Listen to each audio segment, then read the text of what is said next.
Olá, aqui quem fala é o professor Gustavo Uchoas Guimarães, professor de História. O tema desse vídeo é Barão de Mauá e a industrialização do Brasil. Quando falamos de industrialização do Brasil, nós vemos aí as primeiras tentativas no início do século XIX. Tentativas que não tiveram sucesso por causa da concorrência com os produtos ingleses, que tinham entrado aí muito forte aqui no Brasil. Na década de 1850, você tem aí a presença muito forte no cenário brasileiro do político gaúcho Irineu Evangelista de Souza. Ele era empresário, a princípio ele trabalhava com comércio de escravos, e depois ele deixa o comércio de escravos, inclusive depois várias fontes dizem que ele defendia o fim da escravidão, e ele vai se colocar em outros ramos aí da economia. Numa visita que ele fez à Inglaterra, ele viu todo o potencial industrial dos ingleses e quis trazer algumas ideias para o Brasil. Por exemplo, foi dele a ideia de trazer o trem para o território brasileiro, que iria facilitar o transporte do café ali, do interior para o litoral do Brasil. Inclusive, na inauguração da primeira ferrovia brasileira, Irineu Evangelista de Souza também ganha do imperador Dom Pedro II, em 1854, o título de Barão de Mauá. Depois, em 1874, ele ganha o título de Visconde de Mauá. Então, aí ganha títulos de nobreza por conta do seu trabalho na economia brasileira. Ele chegou a ter aí 17 empresas em vários países. As suas empresas tinham atividades no Brasil, em alguns países vizinhos do Brasil e até mesmo nos Estados Unidos.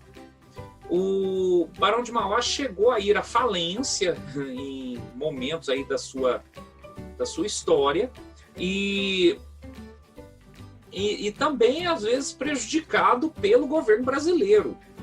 Por exemplo, ele cria uma empresa para navegação e comércio na região da Amazônia, mas aí o governo brasileiro, do imperador Dom Pedro II, libera a navegação de navios de qualquer país no Rio Amazonas. Isso aí levou a empresa do Barão de Mauá à falência. E mesmo aqui no empreendimento de trens também, ele teve algumas dificuldades aí. Mesmo assim, ele é considerado aí um dos primeiros empreendedores do Brasil, Ele, inclusive, como ele era liberal na economia, defendia o liberalismo econômico, então até hoje ele é bastante comentado, destacado e, vamos dizer assim, usado aí como referência pelos liberais. Então, teve assim, uma participação forte aí no cenário político e econômico do século XIX. Ele foi também deputado pelo Rio Grande do Sul, ele se posicionou contra a Guerra do Paraguai na década de 1860 e veio a falecer em 1889 aos 75 anos de idade, pouco antes aí de completar 76. A industrialização do Brasil ela foi lenta no século XIX. Você teve iniciativas aí do Barão de Mauá, por exemplo, mas você vai ver uma industrialização mais forte em nosso país no século XX. E aí você tem iniciativas depois, no século XX, por exemplo, do presidente Getúlio Vargas, do Juscelino Kubitschek.